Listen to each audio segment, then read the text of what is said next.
How good? Caught in the axe, the killer fish. So we obviously did quite alright in the end.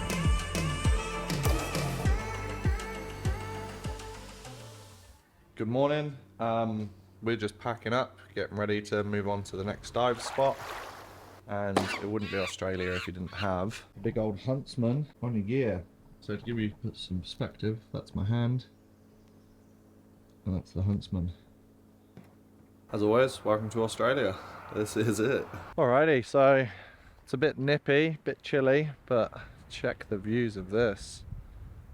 Stunning. A few of you clever clogs might be able to work out exactly where I am based on that. But I'm diving for Crays. Mon's not going to be diving today. She's got a bit of an infected leg, which has kind of put us off the hike and spear trip, which is a bit of a shame, but a good call. No point putting your body under intense stress, enraging an infection, and then potentially getting worse and scarring and all the rest of it. So it will just be a solo dive for me today, but that's all right. Where am I going to go? Probably over there somewhere, and try and get a cray or something like that, or maybe a couple of crays. And fingers crossed there's some big boys and it's worth the effort. I'm going to take the spear gun in with me just for a bit of protection, great whites and all of that. So yeah, solo diving in an area frequented by great whites. Is this smart? Who knows? But hopefully I get a cray, and that's what the mission's all about. I can see plenty of bull kelp down there, not so much cray weed, but I just reckon the way that the rocks are shelved, there'll be plenty of little nooks, crannies and cave systems that the crays will enjoy, and yeah, hopefully I can find them. Other fish that I'm happy to take, definitely some of those butterfly perch, and if I see like a King George whiting or a whiting, or I might take any fish. If there's no crays, we'll see how we go. Alright, see you later. See you.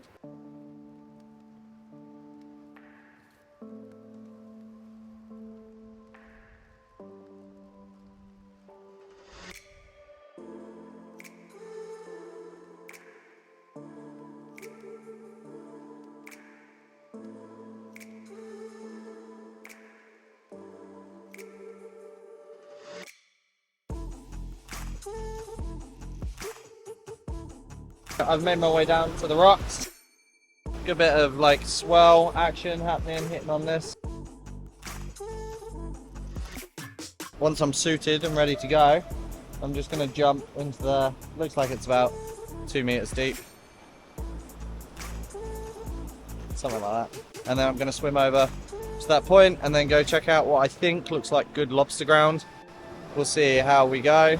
There's decent waves that come through here every now and then.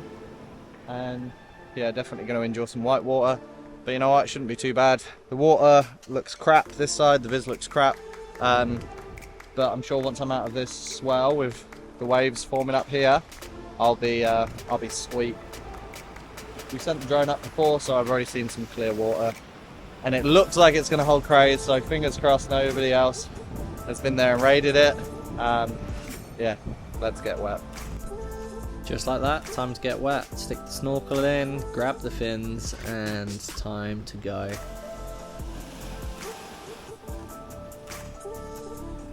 Got to quickly launch the gun in and throw it as far away as possible, just so that I don't jump onto it, and then hop into the drink, and yeah, away I go.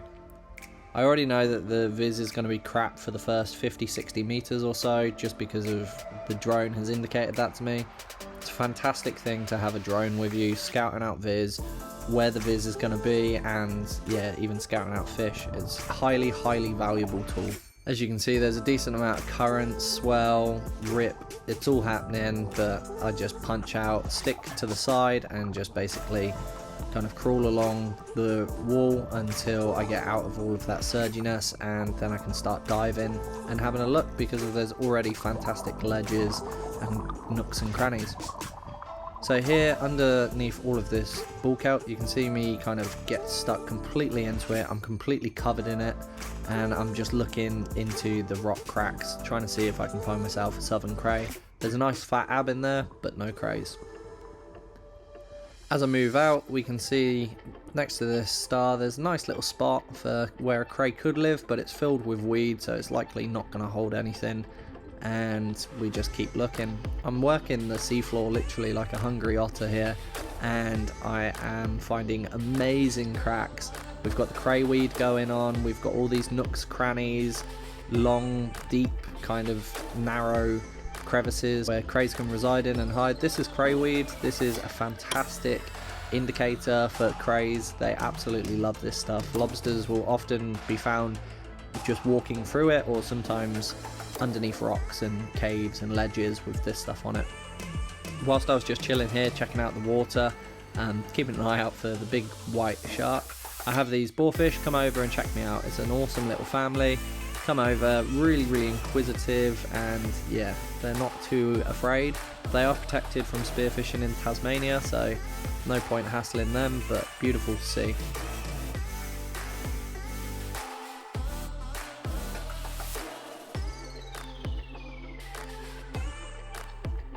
So it's back onto the cray find. I do stumble across this draft board shark, and one thing that was absolutely crazy, I have a almost sixth sense for sharks. Like whenever I've encountered a big shark, anytime I've been in the water, anywhere in the world, I've always had this like feeling just before I've encountered a shark. And like, if you've been out diving with me, you'll hear me say like, oh, I feel like we're gonna see a big shark, and sure enough, within 5-10 minutes we will see like a big shark. This is the first time that I felt this on a solo dive and it be incorrect, so it was really strange. I was fully anticipating seeing like a white shark and I didn't, so yeah, it kept me on edge a little bit. But anyway, main goal at hand, get those crays. So keep diving. I move on out into slightly deeper water on the reef to try and find crays. If they're not in the shallow water, test different depths, test different environments until you start finding crays. That's it, process of elimination. I'd eliminated the shallows and where the swell was, and now it's time to check the mid reef. You can see here, amazing cray country, like lots of nooks and crannies still, decent amounts of weed, and we're diving between 8 to maybe 14 meters, and there we go, bingo. Saw our first southern rock lobster. I'm not going to attempt him on my first dive. I very rarely do. I'll quite often use the spear, disengage the spear from the spear gun and set a marker, and then go up, have a breathe up, think about how I'm going to attack the lobster, and yeah, ensure a successful hunt. So here I can dive down, come right up to him. He's not too phased. I can see his little female friend that he's got beside him, but I'm really interested in the big buck. So I try and angle my hand and quickly launch. My first grab isn't super successful. I managed to grab his antenna, but I worked my way down onto his antler as he tries retreating back, and I managed to grab him, get a good hold on him, and bring him to the surface. Now I'm absolutely stoked. This is over a 2 kilo cray and I'm frothing. The effort has paid off. He's cutting into my hands pretty good with his legs, but that's alright, I won't let go. And yeah, happy days. I think this was at about 2.5 hour mark, and I finally found my cray, and it's a good one at that. After finding that lobster, it just gave me more motivation that right, the lobster are here, my searches aren't in vain, I just need to look.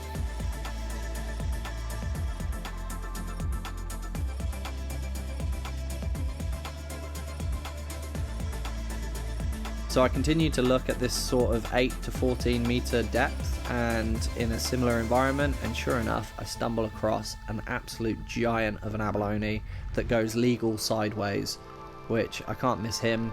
You can see here I've gone for just the bare hands attack, and I've got my fingers underneath the muscle of the ab, the suction part, and that's really important, because if you just grab it by the shell, all you're going to do is rip the shell off, kill the abalone, and yeah, it's a sad day for everyone. So if you are going to grab abs by your hands, if you can't get your fingers underneath the sucker muscle on the first attempt, you just need to let the abalone go. Just after I found this ab, mooching around the rocks a little bit, I happened to see another rock lobster. The female actually gave him away, and then I found myself onto the male. So same tactic as before. dropped my spear, went up for a breather, and then came back down fully oxygenated and with a plan of attack. I just get my head stuck in this crack and then use my arms to move forward. He can't actually go anywhere, that's a shallow cave, so he walks forward straight into my hands, and for nearly a 4 kilo cray, it's the easiest cray I've ever got. Absolutely stoked, and you will hear me sound off with pleasure very soon as I make my way up to the surface. He's digging in, I'm bleeding at this point. I don't have a fantastic grip on him, but yeah, you can see he almost gets away, but I managed to grab him before he does, and there we go, readjust my hands, and bingo, cray locked in. 2 massive crays.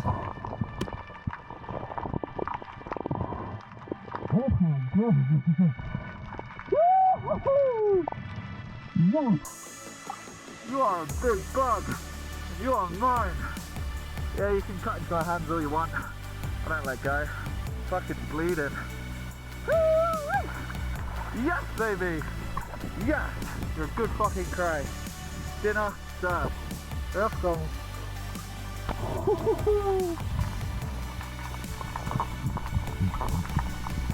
So not quite anticipating grabbing a lobster that size.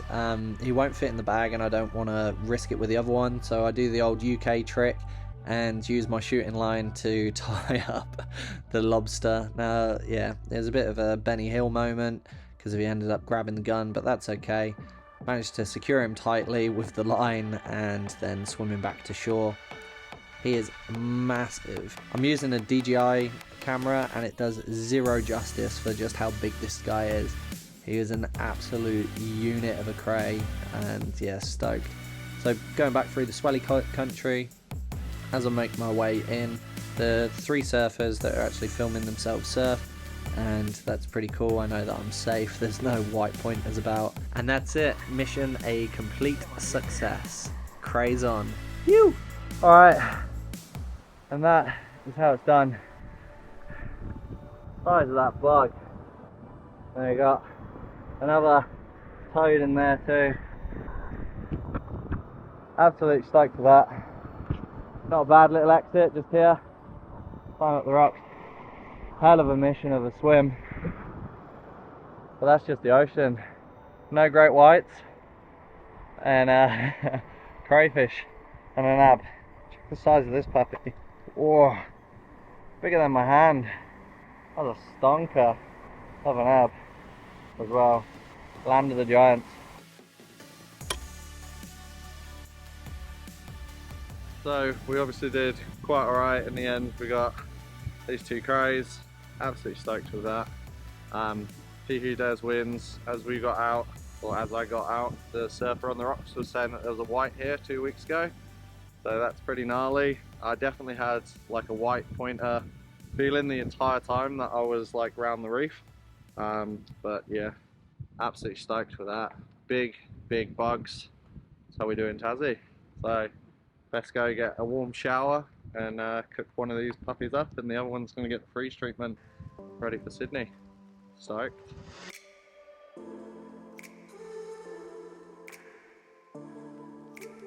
Right, so I've got showered, changed, sorted everything. He's been on ice, he's just waking up, we've got wind coming in, and I'm going to be quick because of, I reckon it might rain. You never know with Tassie. So first things first, we'll put him out of his misery, and we'll do that just with a filleting knife.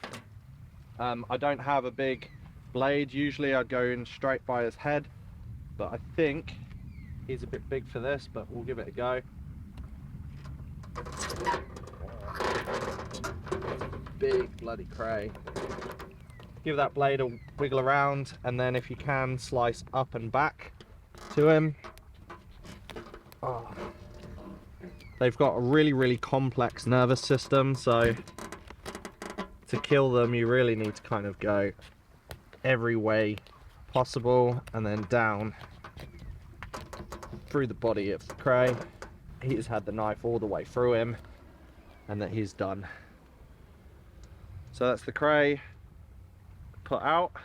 We're going to quickly get the water boiling, I didn't quite count on catching such a big cray, so with him we're just going to do his tail in one part and then we'll do his body in another part. The eskies just here is a bit of a wind block. We've got the wind coming in straight in from this angle, and we're going to make lobster rolls with some crunch and cheese and mayonnaise.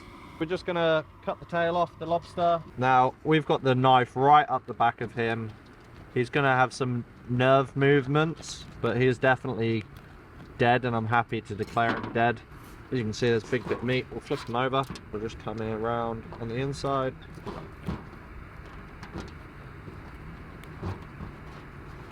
So it's got heaps and heaps of movement. Alright, cool. So here we have a delicious cray tail. That's an absolute monster of a tail. Such a beautiful, beautiful creature. Sometimes it's a bit of a shame to kind of take them because they are incredible. The patterns on them, amazing. But the water's coming up to a simmer now, so we're just going to chuck it in. We're not going to salt it, we're not going to do anything, just literally as is, and in it goes. That'll bring the temperature down quite a bit. It's going to move heaps. That'll just be the muscle relaxing. We'll pop this on. And who do we have hiding in here? Divermon, she be cold. She'd be cold, she'd be hiding. Cold.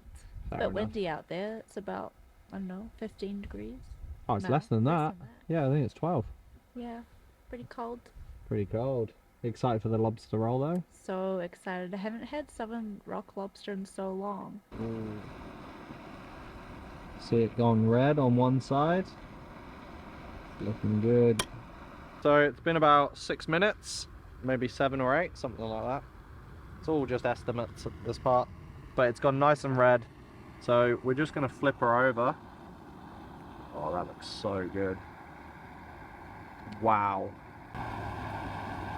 We'll give it a few more minutes cooking on that side, and then we'll take her out and rip it apart and start making some rolls.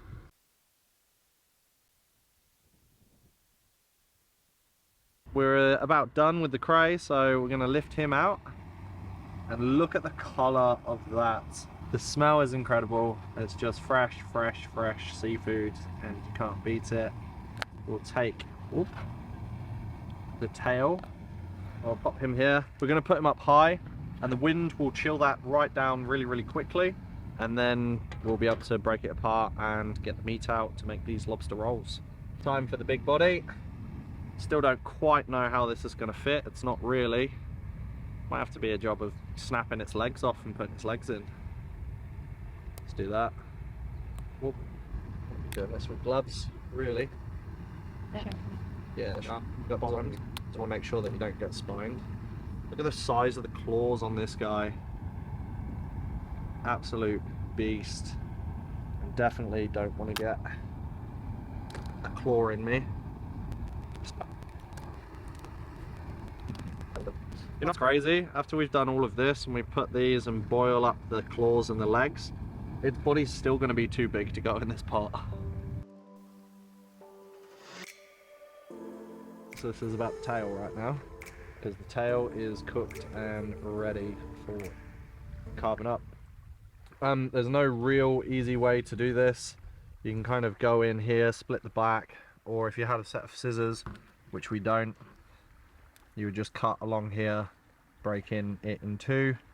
I've seen people individually cut out the layers, where they go in through here and they just remove layer by layer of the shell. Oh, you know what? That's not too bad. The shell's super sharp, and yeah, you definitely can cut yourself. I've done it heaps in the past. So just take care. No way. Alright, so that is an entire cray tail removed, and I'm going to take some credit for that. That is a job well done. Look at the size of that cray tail. Exciting. There's the poop track that's still inside. He's got an empty poo track, but we'll just remove that, so we'll cut that out. And yeah, let's get ready to feast. We're just cutting back down to where that poop track is, just so we can remove it. It's also a fair way to split your cray, 50-50. Oh, this is cooked to perfection. So this is the poop track coming out.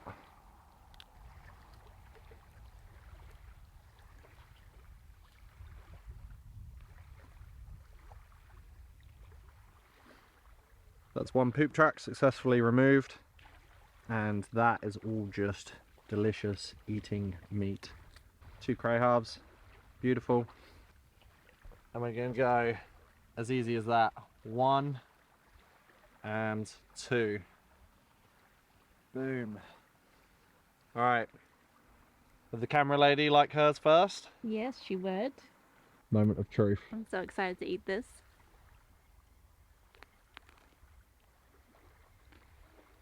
Mmm.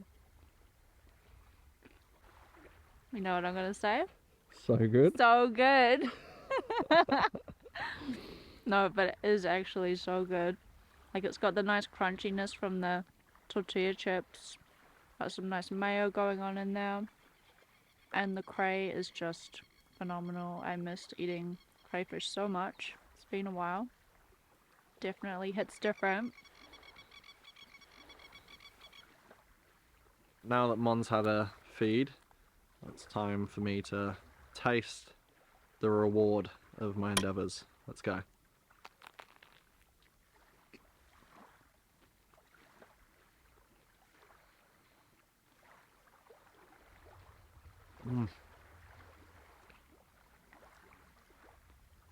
That is such a sweet meat.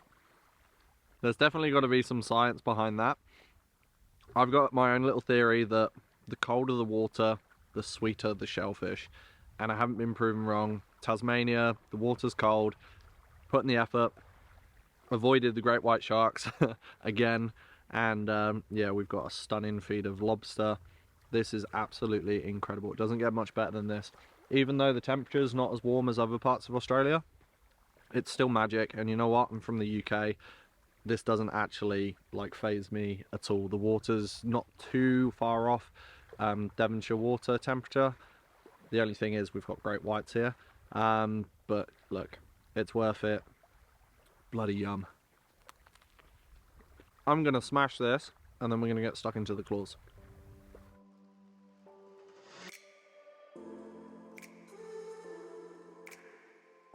Alright guys, so we've just had to quickly teleport. It began raining and we basically had to pack everything up into the car, load it back, bring it back, and then by the time that we got back it was dark and we were pretty much ready for bed after those lobster rolls. They were insane. So the morning after, waking up, can't complain about having lobster for breakfast. What better way than to get stuck into those claws we cooked yesterday. Just gonna crack them open using a dive weight. It doesn't get much more Spearo than that. And oh my god, look at the meat. I need a tool for this really. Oh, look at that. That's all just lobster meat. The claw meat, honestly, it's the sweetest part. That is so good. I've inherited Mon's descriptive words for food now. Everything's just so good. How good is that? Oh, there's so much meat. So yeah, we're just gonna tuck through these claws and I think it's a good way to start the day. Mom, would you like some? I would love some. Thank you. There you go. Mmm. So good. So good. Everything is So so good. good. How good. So we're going to smash through those and yeah, I think we're just going to have them like that. Do you reckon? Yeah. Maybe get some mayonnaise dip. Maybe some like spicy sauce or something. Oh yeah. Sweet chili. Sounds good. Alright guys, so yeah, basically you're going to eat this up, but Tasmania is a very, very special place. I absolutely love it here. Me and Mon have had an absolute blast and the diving's been great. Didn't get onto big fish, but hey look, didn't expect it. Kind of came to Tassie with shellfish in mind and we've done that. We've got our urchin, we've got our abalone, our lobster and our scallops. can't complain. I think we're going to have to come back in a couple of months and maybe go for some mussels and some clams and some other good tasty shellfish, because we love it. And maybe I can get my hands on that butterfly perch. I hope you have enjoyed, and as always, if you've enjoyed this video, hit that like button, drop a comment, let us know. Probably won't be giving up any spots, but I might give vague areas of where I've been diving or what to look for on Google Maps. I can help you guys out, like locate your lobster and stuff like that. Massive thank you for watching. Like, subscribe, comment for more, all the YouTubey stuff, and stay wet, stay fed. Catch ya.